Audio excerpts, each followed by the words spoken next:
Assalamualaikum warahmatullahi wabarakatuh. Kami dari kelompok 5 BSD terdiri dari 5 orang, yaitu yang pertama ada Aulia Gifari, Devi Danianti, Denis Nugraha, Elang Dava Galiza, dan Raffi Hanifianto. Di sini kami ingin presentasikan arsitektur enterprise berdasarkan Tonggak Studi Kasus Lembaga Swadaya Masyarakat. Lalu di sini yang pertama ada daftar isi.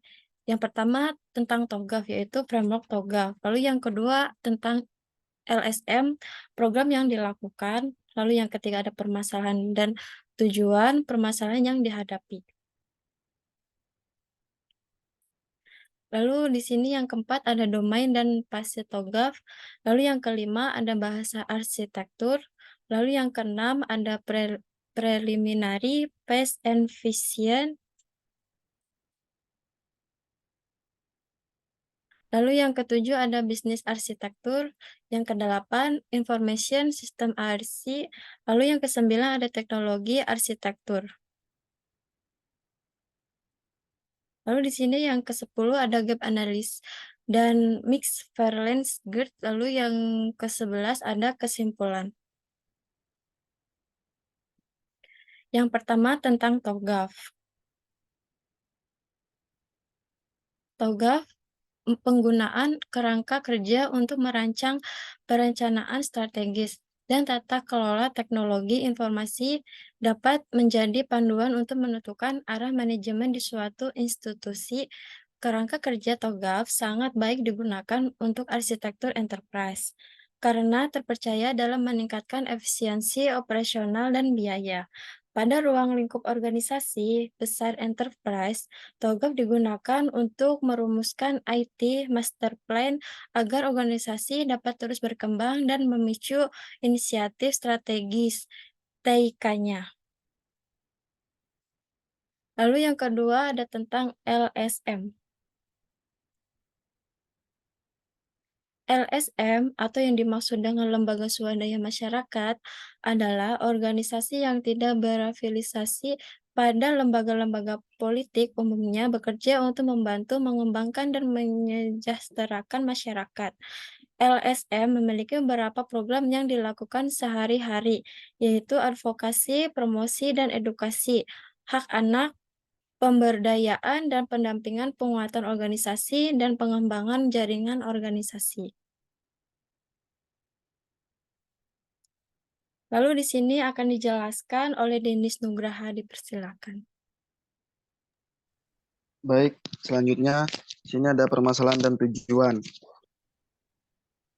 Sini permasalahan setelah dilakukan studi mendalam oleh peneliti, LSM mempunyai aktivitas yang berkelanjutan, sedangkan mereka tidak memiliki kerangka kerja sehingga menjadi tidak struktur.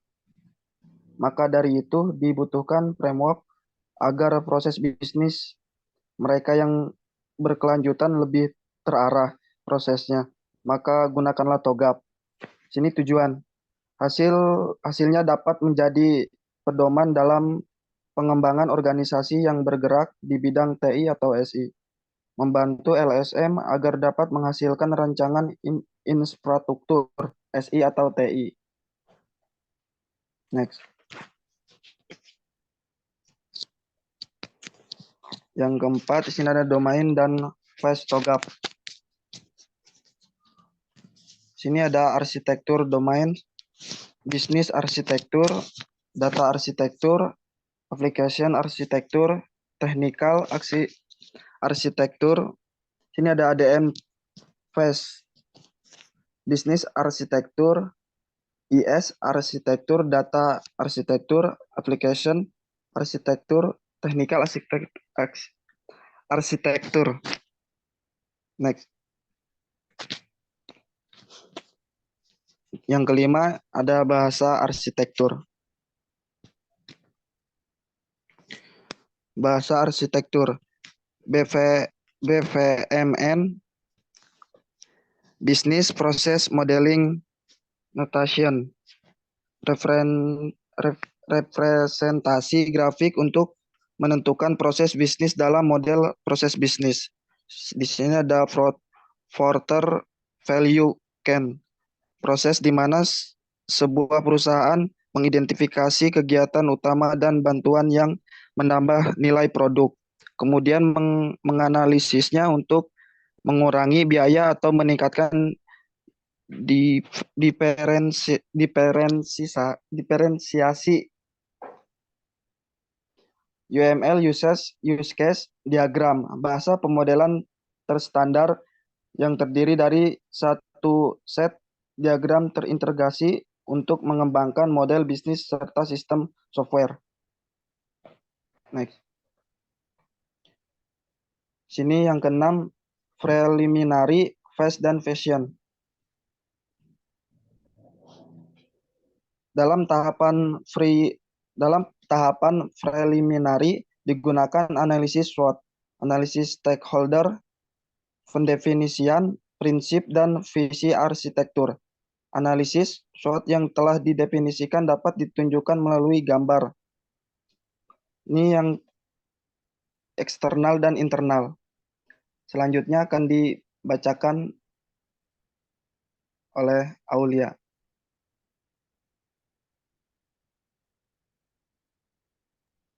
Baik. Selanjutnya faktor internal dari SWOT. Tadi faktor internal dalam kasus ini meliputi kekuatan dan kelemahan lembaga swadaya masyarakat. Sebagian besar terdapat pada kapasitas organisasi dan sumber daya manusianya. LSM telah memiliki visi dan misi yang terarah, tapi belum memiliki rencana strategis 5 tahunan. Secara struktur organisasi, SDM sudah mumpuni dan menjalankan fungsinya dengan baik dan aktif. Namun, tidak lengkapi beberapa struktur menyebabkan fungsi organisasi tidak optimal. Pola rekrutmen dan pengembangan diri sudah ada, tapi belum ada penilaian kinerja. Lembaga swadaya masyarakat memiliki citra yang positif di kalangan pendonor dan mendapatkan status WTP wajar tanpa pengecualian selama 3 tahun berturut-turut, tetapi belum ada sumber pendanaan yang berkelanjutan. Sedangkan di faktor eksternalnya, LSM dipengaruhi oleh lingkungan pemerintah dan industri tembakau. Kesempatan yang terbuka diberikan pemerintah melalui program pembangunan manusia yang didukung oleh LSM. LSM juga aktif dalam kegiatan kampanye dan advokasi untuk kebijakan ramah anak dan pengendalian tembakau. Ini arsitektur visi. Dia masuk ke fase A di vision. Divisi-divisinya ada ketua yayasan, advokasi, pemberdayaan anak dan remaja, proyek, media dan publikasi, data analisis, humas dan kesekretariatan, keuangan, dan juga stakeholder eksternalnya. Ketua yayasan, keuangan, humas dan kesekretariatan, media dan publikasi, data analisis, proyek, pemberdayaan anak dan remaja, juga advokasi saling berkoordinasi. Bisa dilihat di sini. Ada tanda di sini saling berkoordinasi. Lalu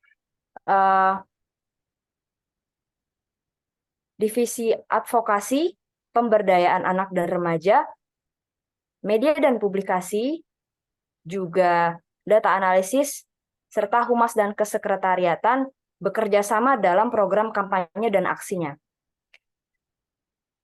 Untuk menyelenggarakan kampanye dan aksi ini, aksi kerelawanan dan partisipasi juga korespondensinya itu bekerja sama dengan stakeholder eksternalnya, yaitu yang terdiri dari lembaga pemerintahan nasional, lembaga pemerintahan daerah, lembaga pendidikan, ruang publik, organisasi kemasyarakatan, juga perusahaan. Tak lupa juga ketua yayasannya yang bekerja sama dengan mereka. Baik. Selanjutnya, visi di ini visi fase A. Ini menunjukkan permasalahannya yang nanti akan masuk ke fase B. Nah, divisi-divisinya saling berkoordinasi. Di sini ditunjukkan masing-masing kendalanya di setiap divisinya. Untuk divisi advokasi, kendalanya ada 2. Yang pertama, channel dan networking pada kalangan pemerintah yang masih terbatas. Lalu kurangnya penelitian terhadap isu yang diadvokasi. Lalu divisi data analisis, belum ada evaluasi terhadap data.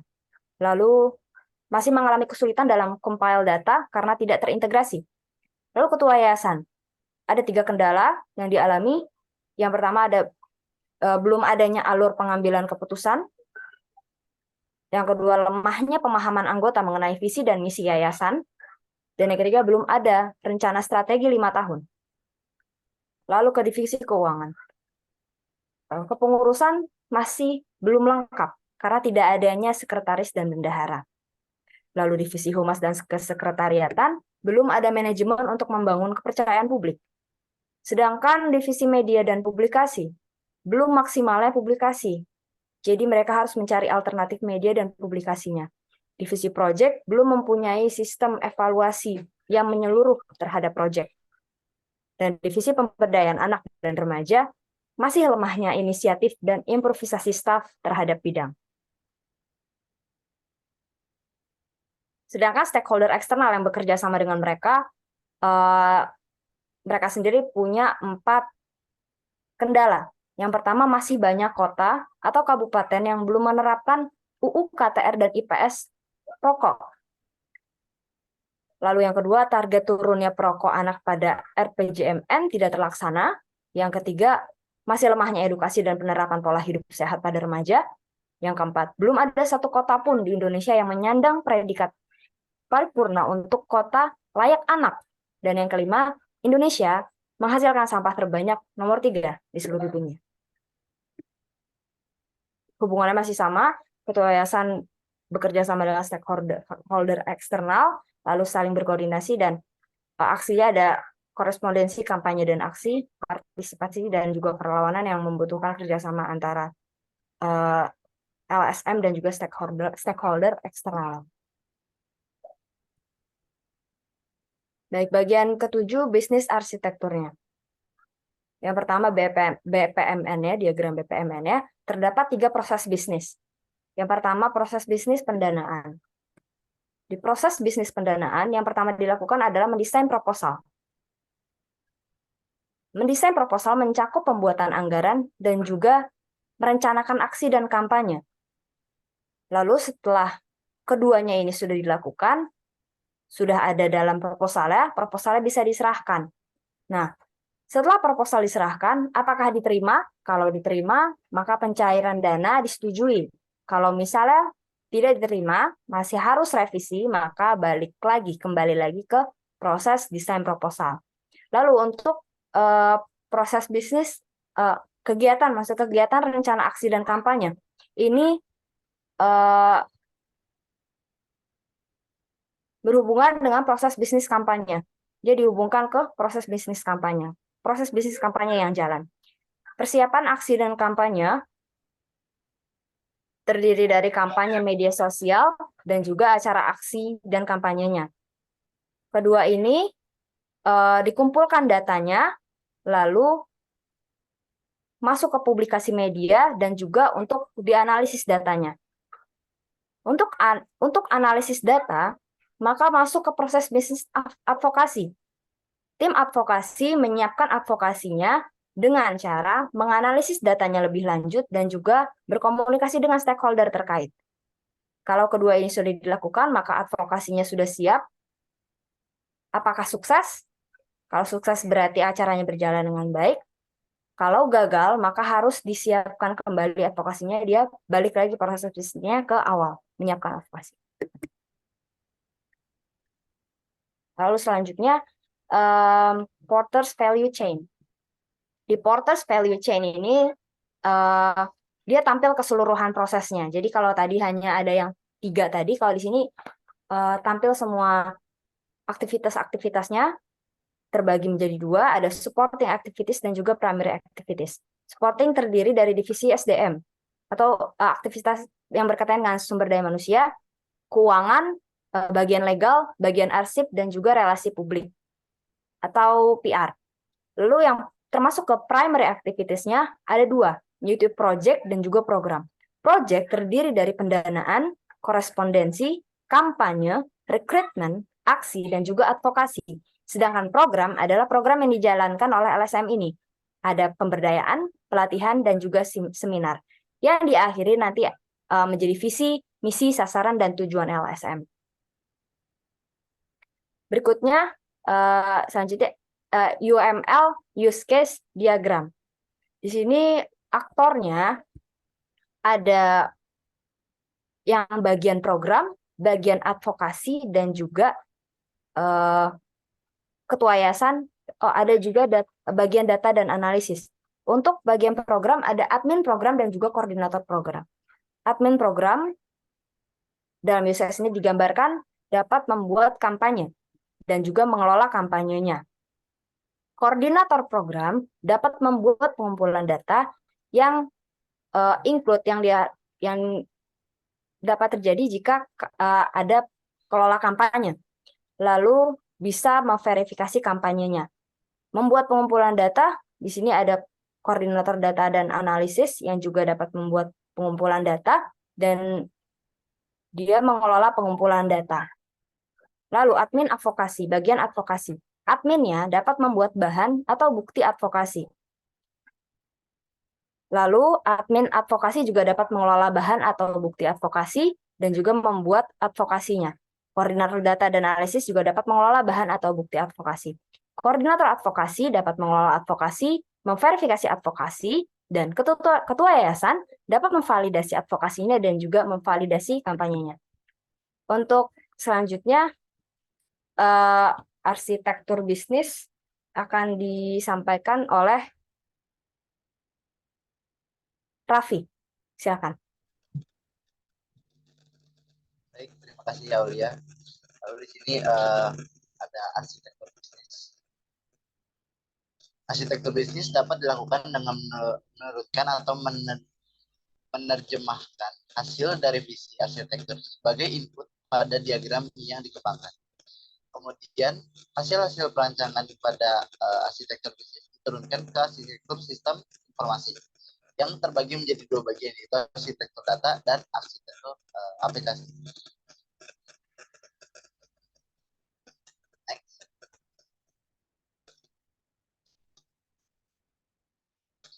Lalu di sini yang poin ke-8 ada information system and architecture.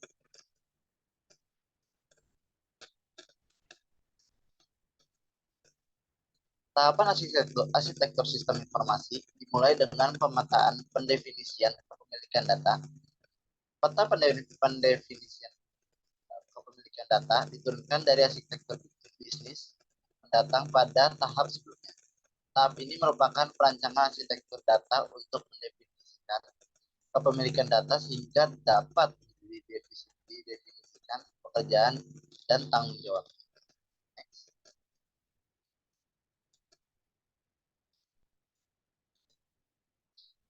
Baik, di sini ada tabel dari definisian kepemilikan data. Yep, di tabel pertama ini yang kita bahas adalah tabel 2 ya. Tabel 2-nya di sini pertama itu ada fungsi bisnis dalam entitas. Lalu di bagian kanan ada data ownership, kanannya lagi ada layanan. Lalu ada hasil data. Kita bahas dari yang pertama. Yang pertama itu adalah data proyek. Data ownership-nya adalah bagian atau program. Bagian program atau project. Layanannya adalah koordinator program dapat melakukan verifikasi data. Lalu yang kedua, ketua yayasan dapat melakukan view dan validasi data. Lalu yang terakhir itu ada laporan status suatu proyek. Lalu ada hasilnya adalah laporan rekapitulasi proyek tahunan. Lalu lanjut lagi ke yang nomor 2. Ya, di sini fungsi bisnis entitas yang kedua itu ada data anggaran. Data ownership-nya itu adalah bagian keuangan. Layanan yang diberikan adalah koordinator keuangan dapat melakukan verifikasi data. Lalu ketua yayasan dapat melakukan view dan validasi data seperti yang ada di atas. Lalu hasil datanya adalah laporan status anggaran dan laporan rekapitulasi anggaran proyek tahunan. Kita lanjut ke yang nomor 3. Di nomor 3 ada bagian program, ada pembuatan LPJ proyek. bagiannya adalah bagian program atau proyek. Layanannya adalah koordinator data dan analisis dapat melakukan edit. Lalu ketua yayasan dapat melakukan view dan validasi data. Hasilnya adalah laporan status LPG project, laporan status LPG project, laporan rekapitulasi LPG proyek tahunan. Kita lanjut lagi ke nomor yang keempat.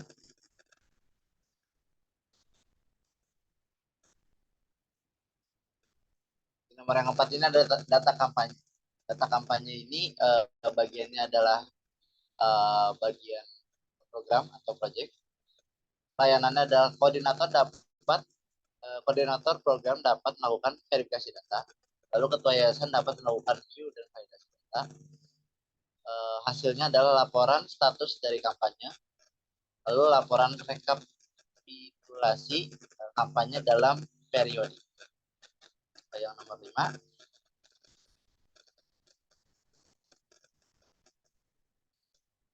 Nomor 5 di sini ada pengumpulan data. Pengumpulan data survei. Pembagian program atau proyek. Layanan yang diberikan adalah koordinator data dan analisis dapat melakukan edit dan view. Lalu hasilnya adalah laporan status pengumpulan data kampanye, lalu dan laporan rekapitulasi data kampanye atau aksi. 6.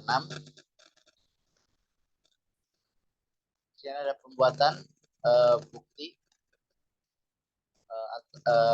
bukti atau bahan advokasi. Bagiannya juga bagian dari advokasi. Layanan yang diberikan adalah koordinator data dan analisis dapat melakukan edit. Hasil datanya adalah laporan bahan advokasi dan laporan rekapitulasi bahan advokasi. Lalu di sini ada yang nomor terakhir itu adalah bagian pelaksanaan advokasi. Ini juga bagian dari advokasi. Layanan yang diberikan adalah koordinator advokasi dapat melakukan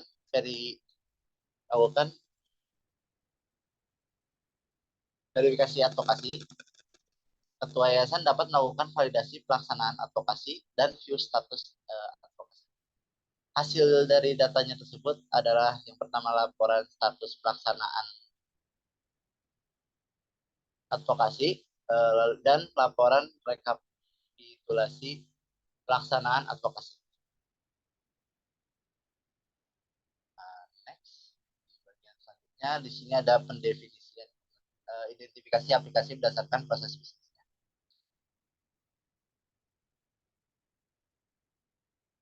Ya, jadi di sini tabel yang nomor 3 ya, identifikasi aplikasi berdasarkan proses bisnis. Di sini penjabaran di slide ini adalah penjabarannya dan nanti contohnya atau landscape aplikasinya ada di slide selanjutnya yang akan dijelaskan lebih rinci pada dapat. Tapi di sini saya akan melakukan pembedahan agar tahu arti dari Progis, AJIS, Oris, dan lain-lain. Di sini kita dari nomor 1 dulu. Nomor 1 di sini ada Progis. Progis itu adalah nama aplikasi proyek sistem informasi. Proyek informasi sistem. Kegunaan aplikasinya adalah menginput data secara keseluruhan dan dia ini merupakan induk aplikasi.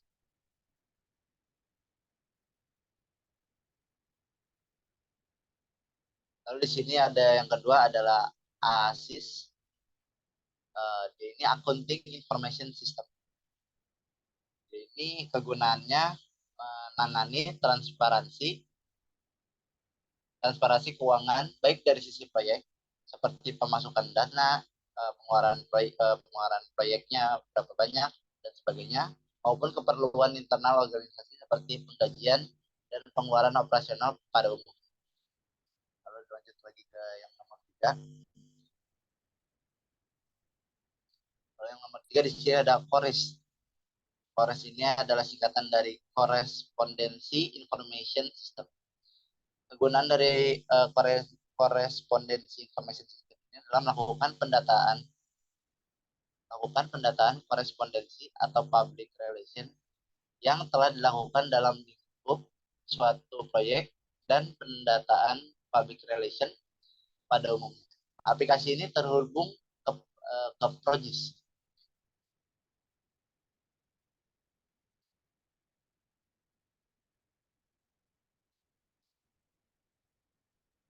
Selanjutnya di sini ada Kamplan, yaitu campaign planner. Kegunaannya adalah mendata kegiatan perancangan kampanye aplikasi ini terhubung mendata kegiatan perancangan kampanye. Aplikasi ini terhubung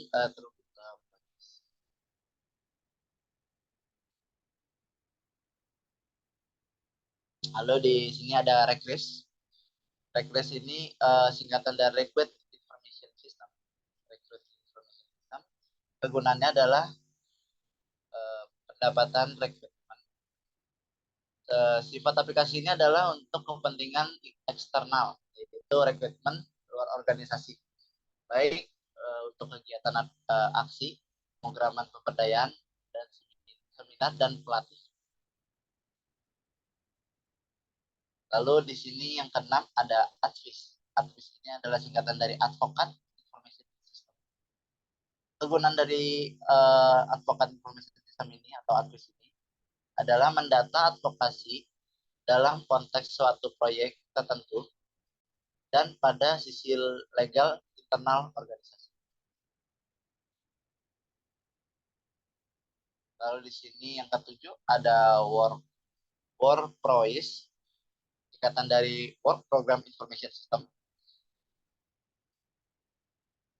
Kegunaan dari WordPress ini adalah mendata program-program yang dijalankan oleh organisasi di luar proyek.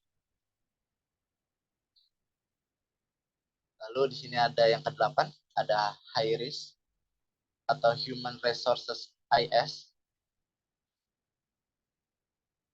Kegunaannya adalah aplikasi sumber daya manusia. Lalu di sini ada poin ke-9 yang terakhir. Di sini ada DMS, Document Management System. Kegunaan dari Document Management System ini adalah mendata keseluruhan dokumen.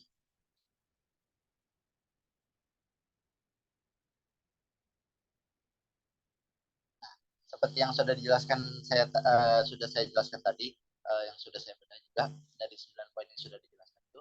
Di sini ada landscape aplikasinya.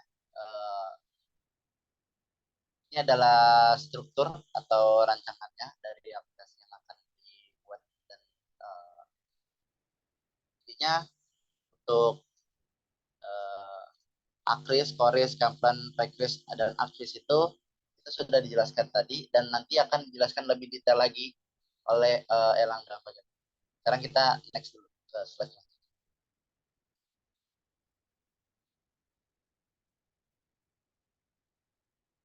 Nah, di sini ada teknologi arsitektur.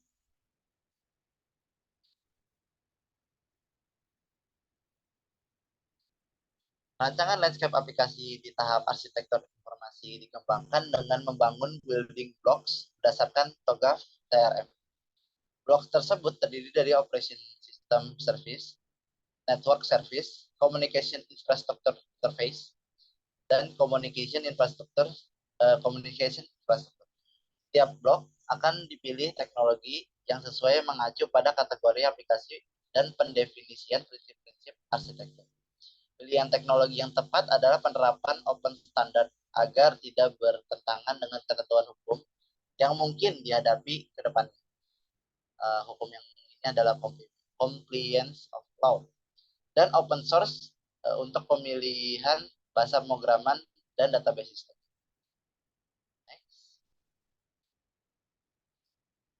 Di sini ada pemilihan teknologi berdasarkan kategori aplikasi yang tadi sudah saya jelaskan dan di sini akan dijelaskan lebih lanjut oleh teman saya Elang Dava Galisa.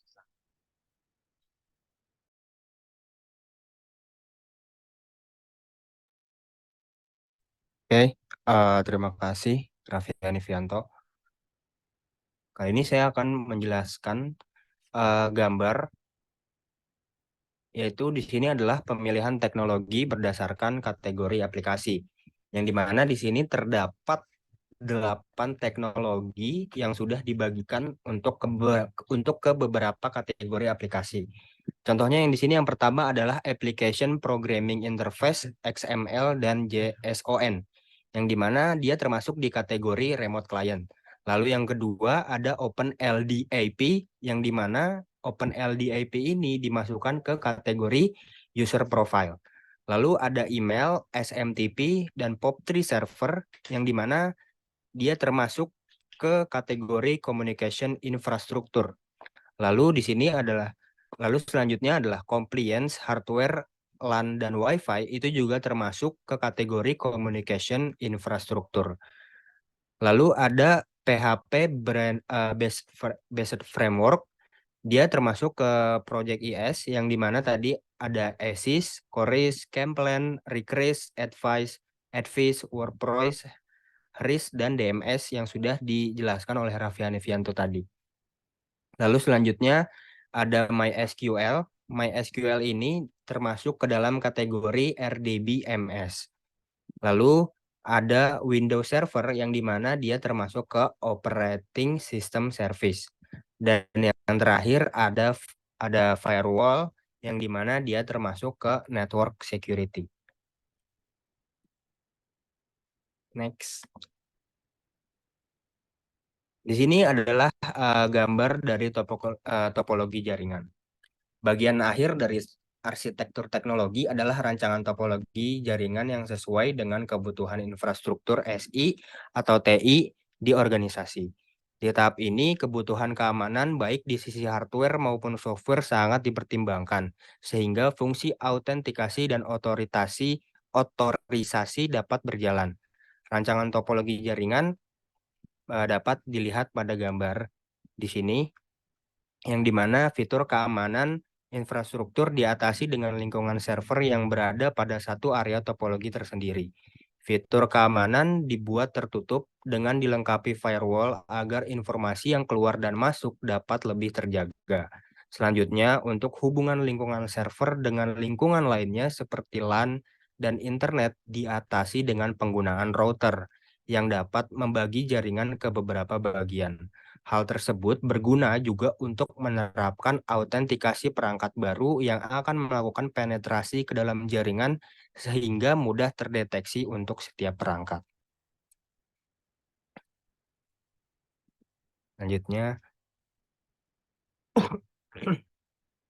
lalu di poin yang ke-10 ada gap analysis dan McFarland's grid, yang dimana langkah selanjutnya adalah melakukan evaluasi rancangan arsitektur enterprise menggunakan gap analysis dan McFarland's grid.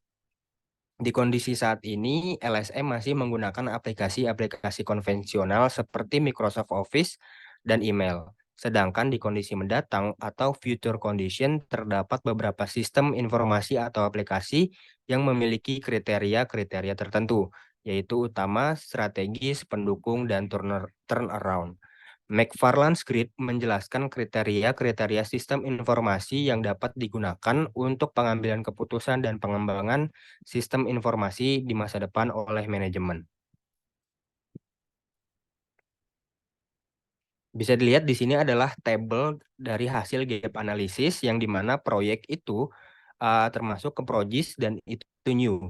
Keuangan Microsoft Excel untuk Humas itu menggunakan email, aksi dan kampanye itu tidak menggunakan, lalu rekrutmen dan advokasi juga tidak menggunakan, lalu untuk program SDM itu menggunakan Microsoft Excel, dan kesekretariatan itu menggunakan Microsoft Word.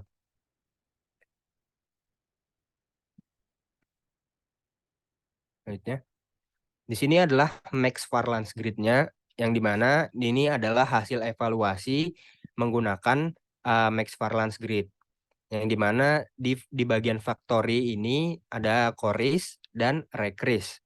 Lalu di bagian strategik ada Advice dan WordPress. Lalu di bagian support itu ada ACIS, Camplan, RIS, dan DMS. Dan di turnaround itu ada Progis. Lalu yang terakhir adalah kesimpulan atau di poin ke-11. Tahapan tersebut meliputi tahapan awal preliminary phase, visi arsitektur, arsitektur bisnis, arsitektur sistem informasi, dan arsitektur teknologi. Sehingga hasilnya dapat menjadi pedoman dalam pengembangan SI atau TI organisasi. Padahal berdasarkan analisis SWOT, organisasi banyak berhubungan dengan pihak eksternal, baik pemerintah, industri tembakau, maupun masyarakat, sehingga perlu proses bisnis yang menjamin terlaksananya presisi bisnis, data, dan teknologi. Dengan langkah TOGAF ini, rancangan infrastruktur SI atau TI dalam LSM dapat dihasilkan dan manajemen dapat mengambil keputusan pengembangan sistem di masa depan. Baik, cukup sekian presentasi dari kelompok kami. Mohon maaf bila ada salah kata. Wassalamualaikum warahmatullahi wabarakatuh. Waalaikumsalam warahmatullahi wabarakatuh. Kata Pak Rifki.